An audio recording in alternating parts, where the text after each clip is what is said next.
What is going on, man? This is Patrick James here, and today I got a question from Robert on Facebook, and Robert asked me, hey Patrick, what are your top 3 action steps for becoming more talkative and a great conversationalist? And then he had a follow-up question that said, what are your top 3 book recommendations for introverts? So here is my answer, and thank you, Robert, for the question. So first action step is just get started. And I'm going to tell you this from personal experience and from the experience of every fucking guy that I've ever coached in my life, which at this point is a fuck ton.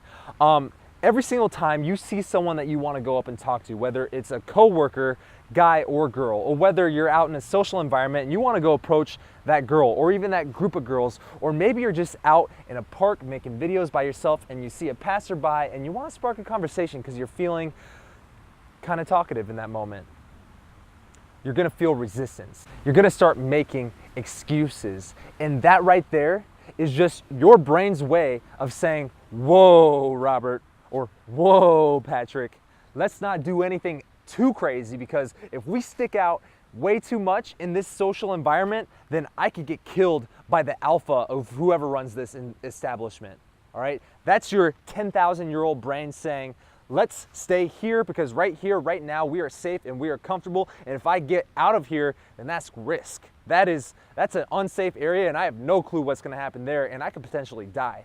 So realize that that's your brain, that's your 10,000-year-old brain and ego saying, let's not do this, let's not take action, because if I make too much of a scene, then bad shit could happen. So realize that, and then just get rid of those excuses, because that's absolute fucking bullshit. So that's step number 1, is just get started. And step number 2 is actually something that I've already covered in previous videos, and I'll put a link right here to a video about fucking your filter and getting rid of writer's block of the brain, is what I call it. Because when you get writer's block of the brain, that is just your way, your brain's way of just putting a filter on everything you want to say. Because here's the thing, at all moments in time, you always have thoughts passing through your head. You always have thoughts going up here, unless you're brain dead or you're just dead, okay?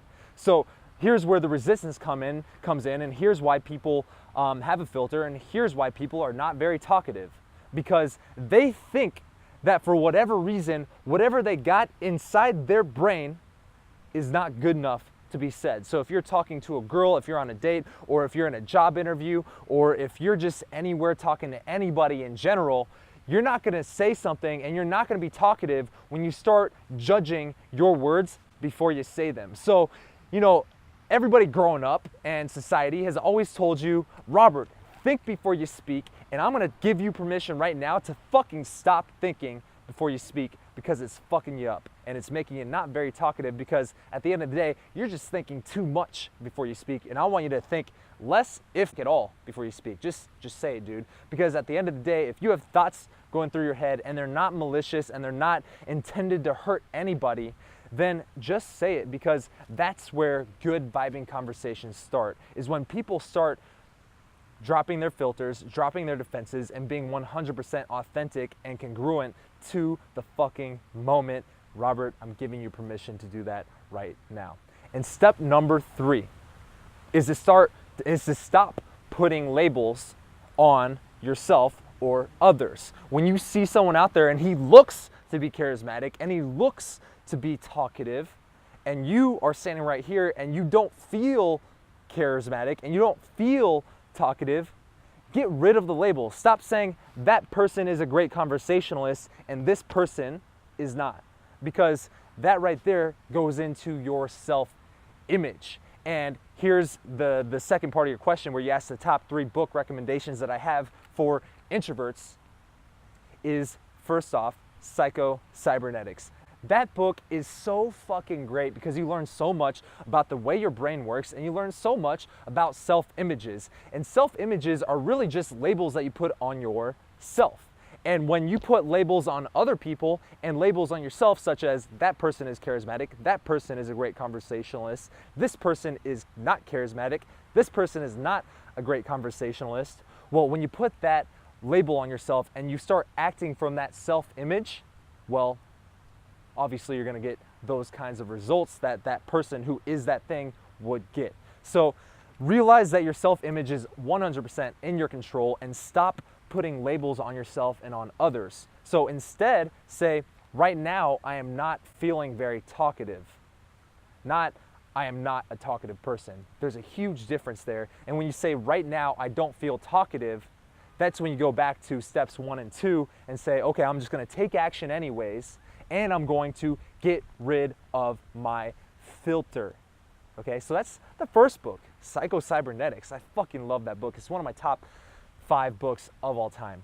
The second book, if you're an introvert and you want to become better socially, is How to Win Friends and Influence People. Now, this book was written in the 1920s. However, fortunately for you, and fortunately for me, and fortunately for everybody else who's about to watch this video and go out and buy that book, people have not changed for hundreds of years as far as the way they interact with people and the way they think and the way they just are. All right, human nature is pretty much consistent for at least the last 10,000 years. So this book, written in the 1920s, How to Win Friends and Influence People, is going to teach you everything you need to know about how to become a more likable person. Now, I've heard a lot of shit talking about this book. They say, oh, it's outdated. Oh, that's not going to attract women. However, it is the fucking basics. All right? Because if you're learning all these high-level tactics on how to become talkative and how to become attractive and how to become charismatic, that's the shit at the tip of the fucking iceberg or the pyramid.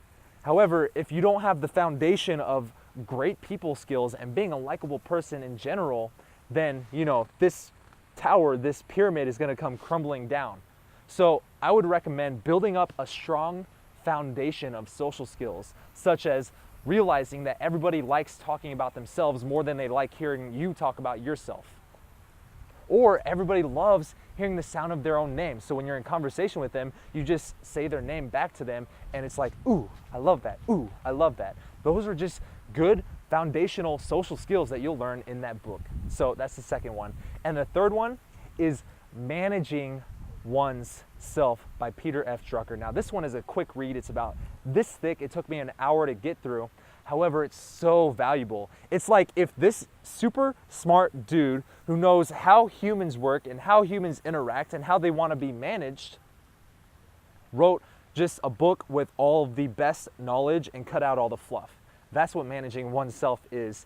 And I would highly recommend that. And one just thought from that book off the top of my head is he talks about focusing on your strengths and not trying to improve on things that you're never going to be great at. Because he says that the mental energy and effort that goes into improving from incompetence to mediocrity is far less valuable than putting that mental energy, that same mental energy and strength, and going from first-rate performance to excellence. All right, so basically just focusing on your strengths.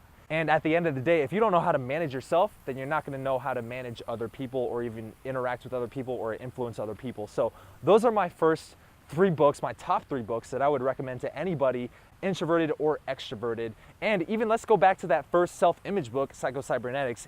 Introversion and extroversion, in my opinion, is a myth. Those are labels. So stop classifying yourself as introverted. Stop classifying yourself as extroverted, because here's the truth of the matter. We all have moments and we all have different points in time when you're gonna feel more introverted and when you're gonna feel more extroverted. So quit putting the labels on yourself, realize that everything is just state dependent anyways, and go out there and start taking action. And if you like this video, if you like this message, I would hope that you give me a thumbs up and a subscribe, and definitely click that link below. Join the VIP email newsletter where you're gonna get this kind of information every single day, and I will see you in the next video. First,